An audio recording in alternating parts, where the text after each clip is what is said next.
raadiosaade Vaba Sõna. Põnevatest teemadest räägivad saatejuht Anti Poolamets ja huvitavad saatekülalised. Tervist, head raadiokuulajad, eetris on järjekordne Vaba Sõna. Stuudios on nagu ikka Riigikogu liikmed Anti ja Evelin Poolamets, mõlemalt Lääne-Virumaalt valitud saadikud. Ja me räägime täna ikka asjadest rahvuslikust vaatenurgast ja täna tuleb juttu võidupüha tähistamisest, eelolevatest Esto päevadest Stockholmis, Tallinnas ja Narvas ning Kaja Kallase uutest ämbritest oma ametipostil. Evelin, aga jaanipäeva melu hakkab juba rahunema ja kuigi paljud peavad seda siin tervelt nädal aega. Aga kuidas sinul möödus võidupüha ja jaaniõhtu?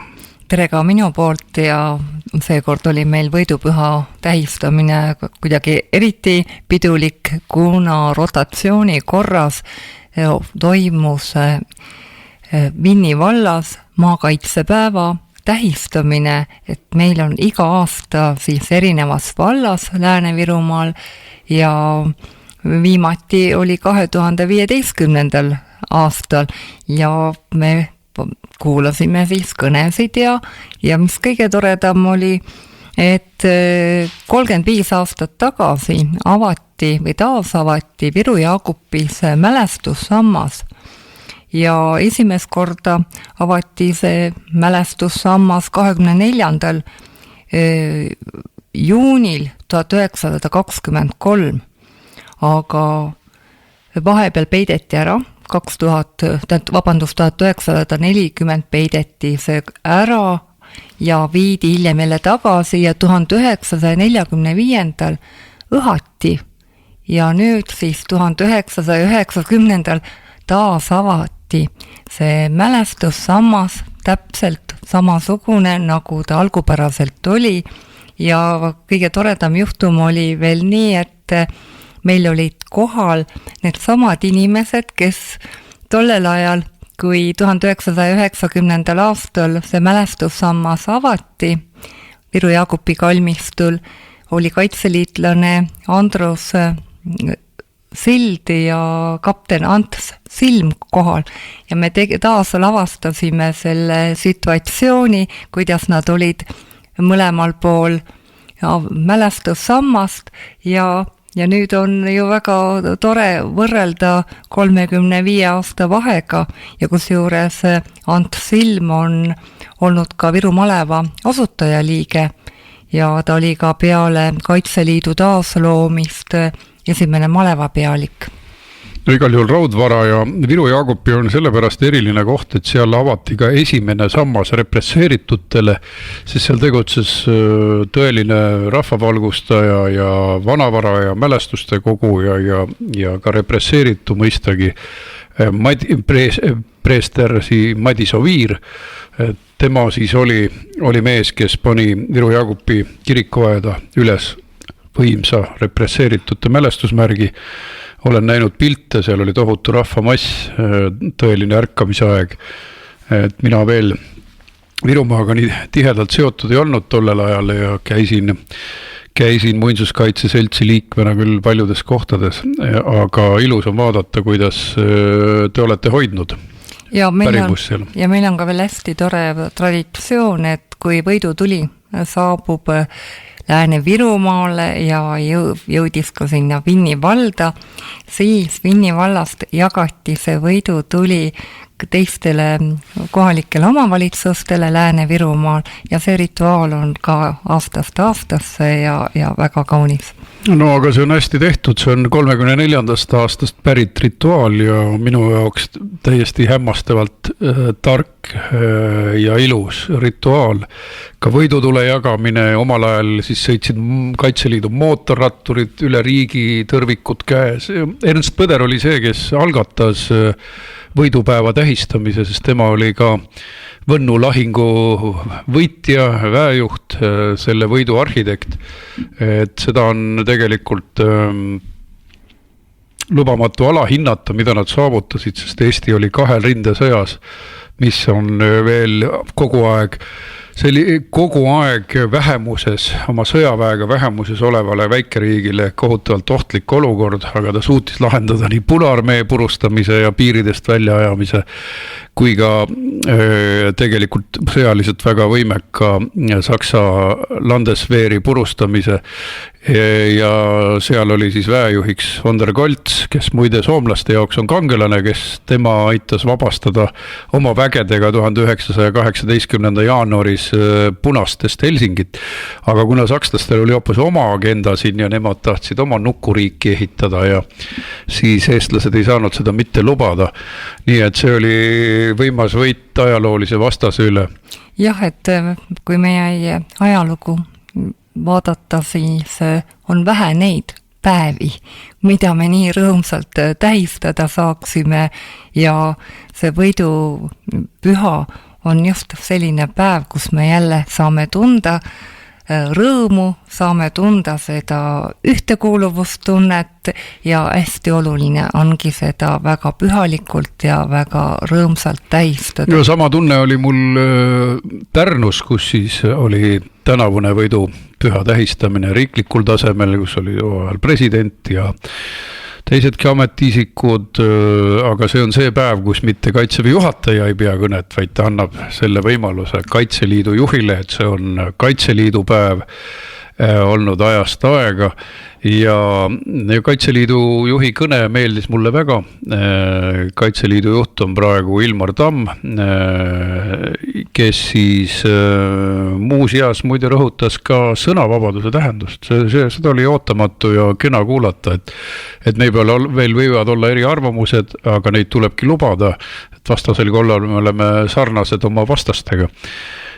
President vedas ikka nagu sellise piduliku kõne, aga küll oli ikkagi mõnede jaoks pisut praalimisele laadne see, kui ta ütles, et kui vaja, siis purustame vastase tema territooriumil ja näitame talle koha kätte ja kõik see on tore, kui me suudaksime kriisi korral vastase ja sõja korral vastase tema territooriumil purustada, aga jah, jäädes enesekriitiliseks, siis ma ütleksin nii, et alustaks võib-olla sellest, et me loome ühe soomusbrigaadi endale või tõelise soomuspataljoni, sest vaadake, need kõige raskemad relvad, mis meil soomusväest on, ehk CV90 on pigem tankide toetusrelvad, et me üldse ei saa rääkida, et meil oleks ükski päris raske pataljon või brigaad, et võib-olla alustaks enda relvastamisest, võib-olla alustaks õhutõrje korda tegemisest ja siis läheksime nagu trummi taguma, et teeme need lihtsad asjad enne ära.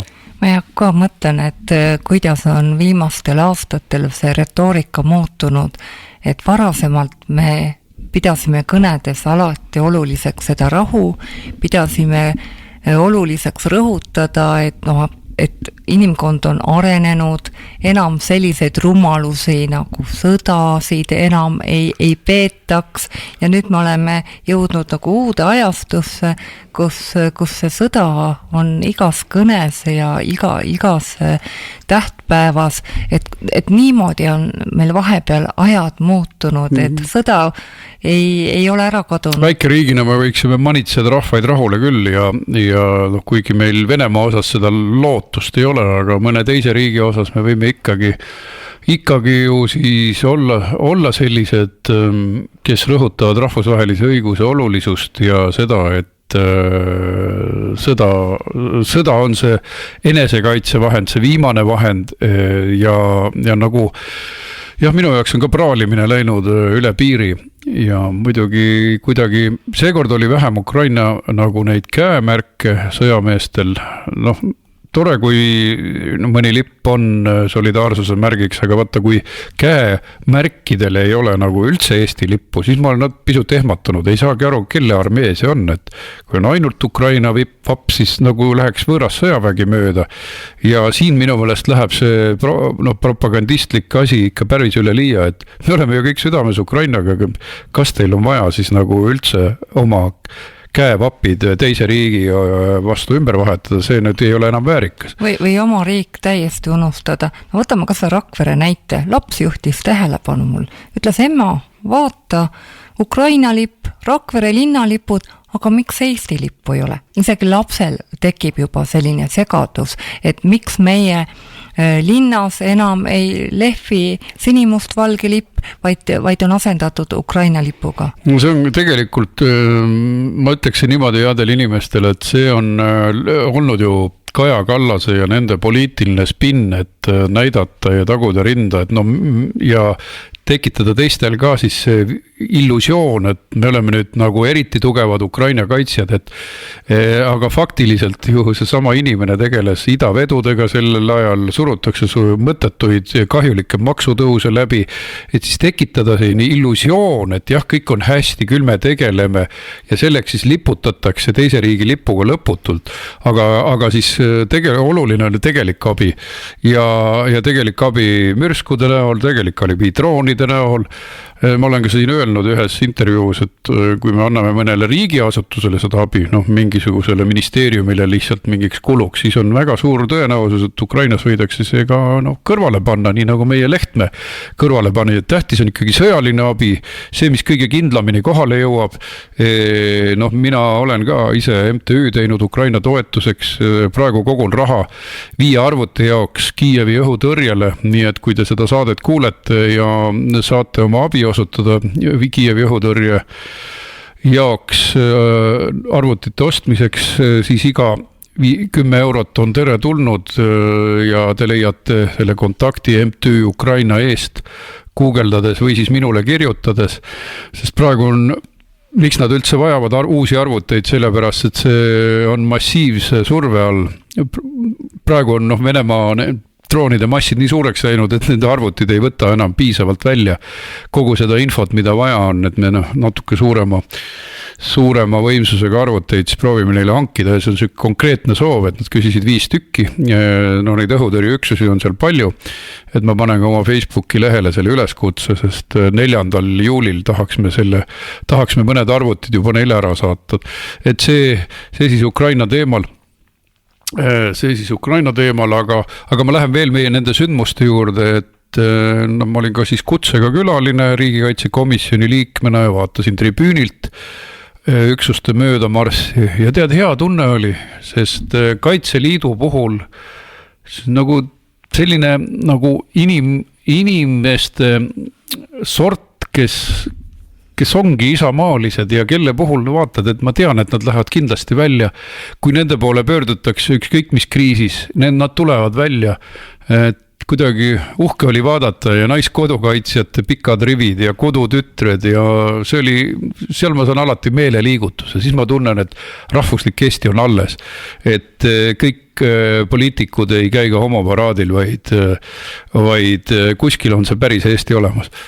Jaa, et mul täpselt sama tunne, kui saame kokku kaitseliitlastega, naiskodukaitsega, see on hoopis teine fluidum või hoopis teine emotsioon, et tõepoolest ma näen, et need inimesed on hoopis teisest puust, nemad kaitsevad riiki, nad panustavad nii palju vabatahtlikku tööd, nii palju oma vabast ajast leiavad aega, et viia neid lastega toimuvaid üritusi läbi, et suur aitäh kõikidele naiskodukaitsjatele ja kaitseliitlastele, et see nagu, et nagu tekitate ka tunde, et uhke on olla eestlane ja uhke, et meil on selline riik, et meil on sellised inimesed, et veel kord aitäh Kaitseliidule ja tagantjärgi kõigile veel ilusat pühi ka. Ja mina räägin veel ühest üritusest, sest seal olid veel eelüritused, nimelt 22. kuupäeval oli siis Toris Eesti sõjameeste mälestuskirikus järjekordse mälestustahvli avamine, oli ka Eesti reservohvitseride kogu siis teeneteristide andmine, oli ka kaunis rongkäik Tori kalmistule Vabadussõja mälestusmärgile pärjapanekuks, aga eriline sündmus oli siis reisilennuk Kalevale mälestustahvli panemine kirikusse, et siis meeldetuletuseks, et reisilennuk Kaleva lasti alla 1940. aastal enne veel enne ametliku okupatsiooni algust. Ehk siis, kui Venemaa oli Eesti suhtes blokaadi juba toimetamas merel, siis lasti lihtsalt 7 reisija ja 2 piloodiga lennuk julmalt Vene pommitajate poolt alla, seal hukkusid mitmed diplomaadid, 2 Prantsuse diplomaatilist kullerit, 1 21-aastane andekas Ameerika diplomaat, samuti 1 eestlasega abielus olev soomlanna ja veel mõned Saksa ja Rootsi ärimehed. Ehk siis jõhker sõjakuritegu ja lühidalt öeldes lennukid lendasid lihtsalt reisilennuki kõrvale ja avasid talle tule ja reisilennuk püüdis veel meeleheitlikult pääseda, pani kõik mootorid tööle, aga tulistati bensiinipaagid põlema ja nii ta alla lendas külg ees Läänemerre Kirisaare juures ja mis kõige kurvem, et see vaikiti tollel ajal maha nii Soome kui Eesti poolt, sest Soome oli ka pärast talvesõda keerulises olukorras kah nii-öelda poolvaikivasse seisu sunnitud ja Eesti oli ju sisuliselt okupeeritud juba blokaad pluss baasid ja mõne päeva pärast järgnev vägede sissemarss.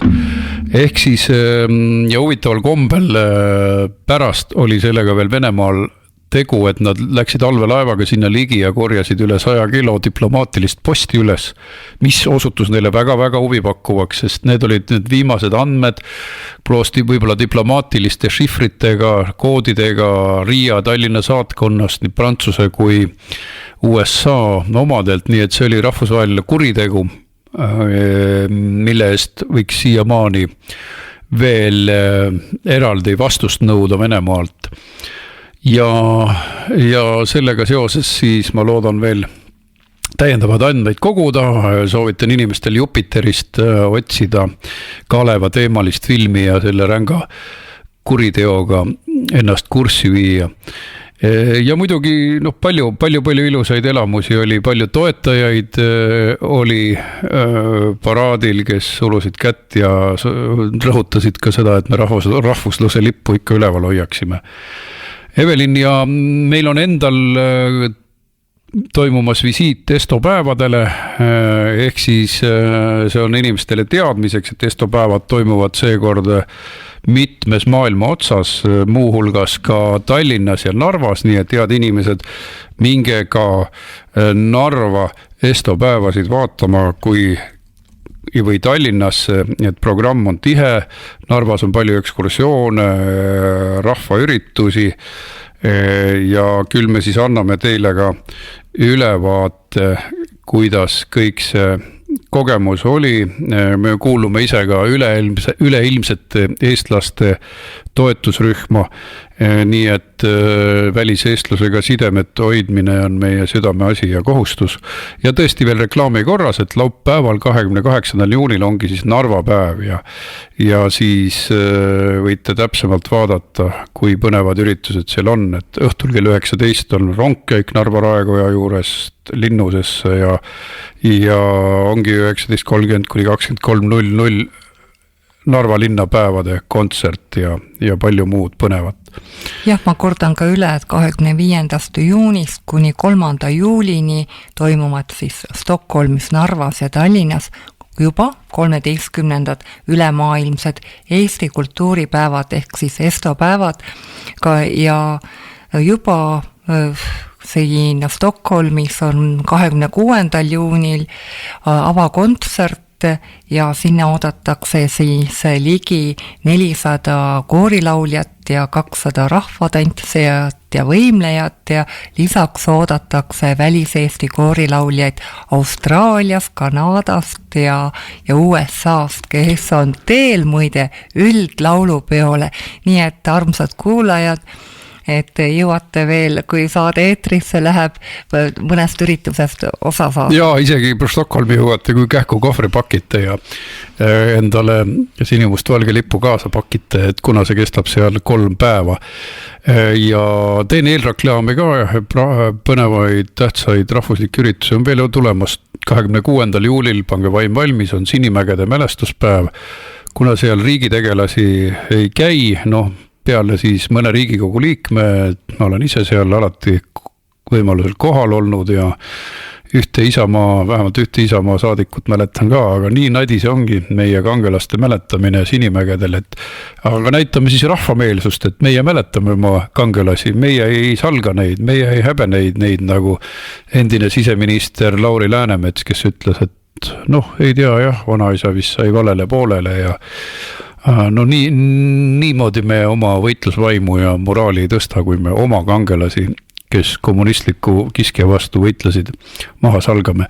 Aga nüüd me läheme väikesele pausile. Raadiosaade Vaba Sõna koos põnevate teemade ja huvitavate külalistega on eetris igal laupäeval kell 12 Virumaa Tre raadios. Saatejuht Anti Poolamets.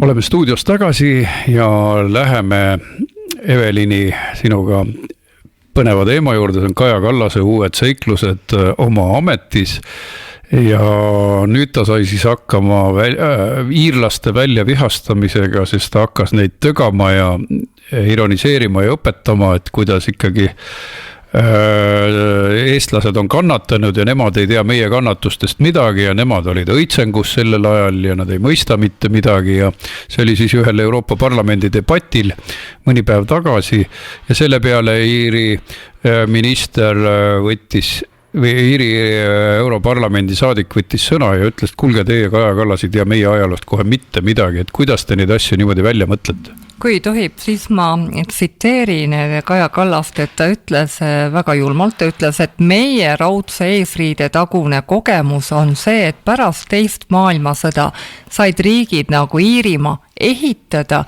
oma jõukuse üles, et meie jaoks tähendas see julmusi, massiküüditamisi, keele ja kultuuri allasurumist.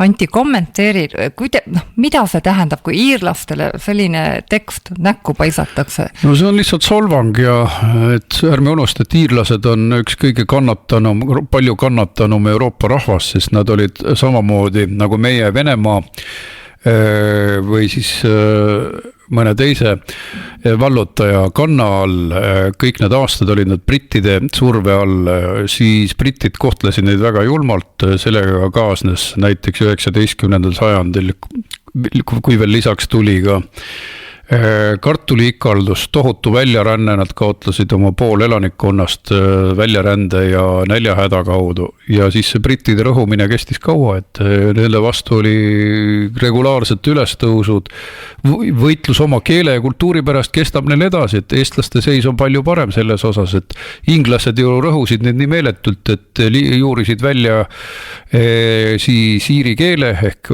põlise keldi keele ja täna siis nad püüavad seda suurte pingutustega üldse elus hoida. Et minna siis õpetama palju kannatanud Euroopa rahvast ja nähvama neile, tüüpiline. Ja Evelin, kas ei tule tuttav ette, see on nagu pikk jada lollusi ja harimatust, mida ta välja näitab? Ma just mõtlen, et kust ta nagu tuleb selle peale, et hakata iirlasi solvama, kas ta nagu on lugenud ja on arrogantne või ta on nii enesekindel, et kui ta ka ajaloost mitte midagi ei tea, siis ta ei tunne huvi ka, et äkki ma täpsustan ja äkki uuriks või et vaataks, et kes need iirlased on, et enne kui nendele hakata siis nina peale nagu viskama, et oi, et ainult meie oleme kannatajad, et rohkem ei olegi maailmas rahvaid. No inimesel on nii kohutav lugemus ja vaata seda järgi tasa ei tee ka seda harimatust olulistel teemadel, mida ta on kogu aeg näidanud, alates elektrimolekulidest kuni Soome poiste teema segi ajamiseni.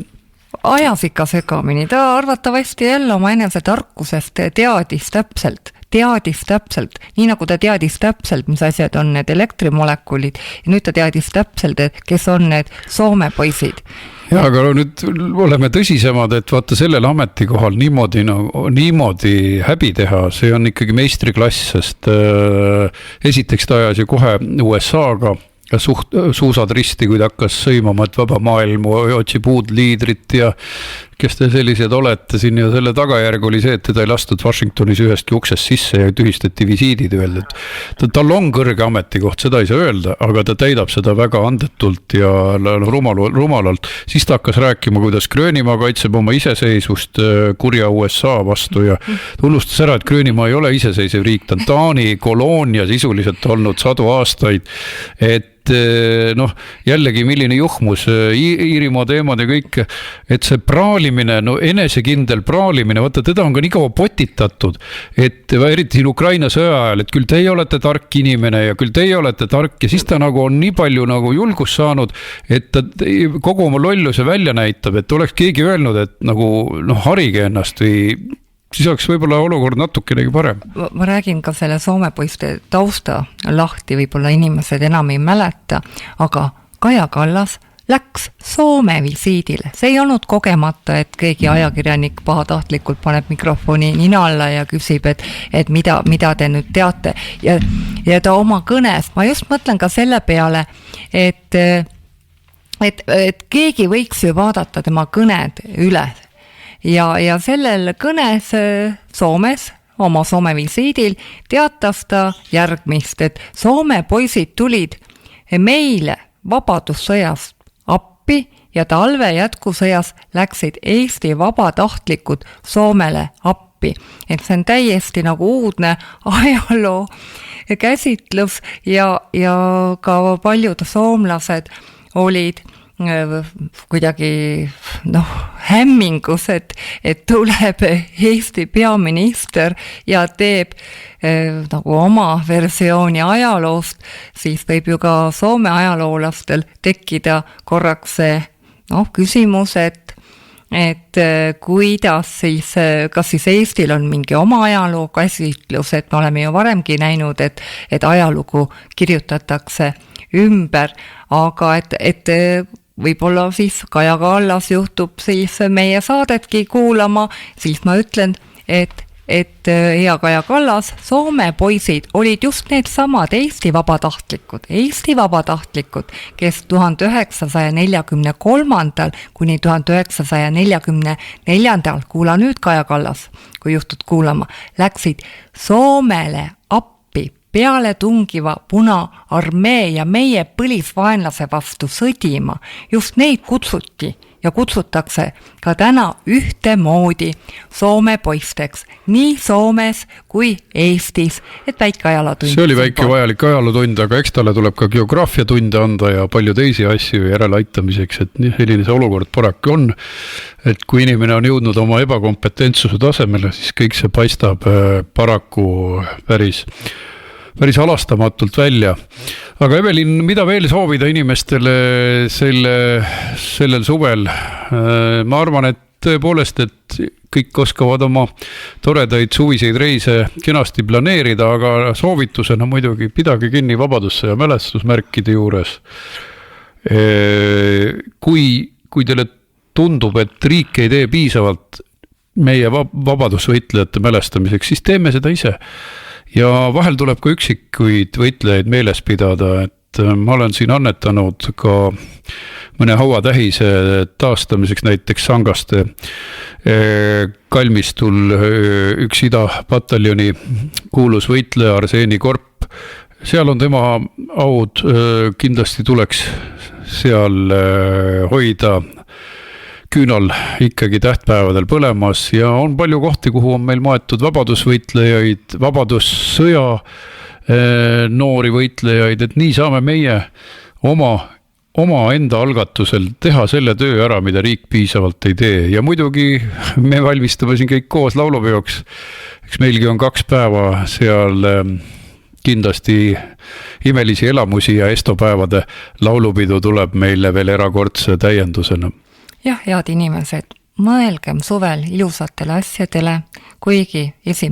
juulist 2025 muutub käibemaksu standardmäär, senise 22% asemel hakkame me kõik maksma 24%, et see on siis selline suvine kingitus Reformierakonna poolt, aga kui me vähem tarbime, lihtsalt oleme rõõmsad, elame ja naudime seda suve ja oleme rohkem Eestis ja oleme rohkem ka oma eestlane on ellujääja.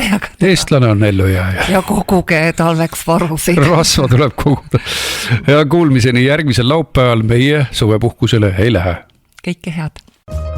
Te kuulasite raadiosaadet Vaba Sõna. Järelkuulamine treraadio.ee ja uueduudised.ee.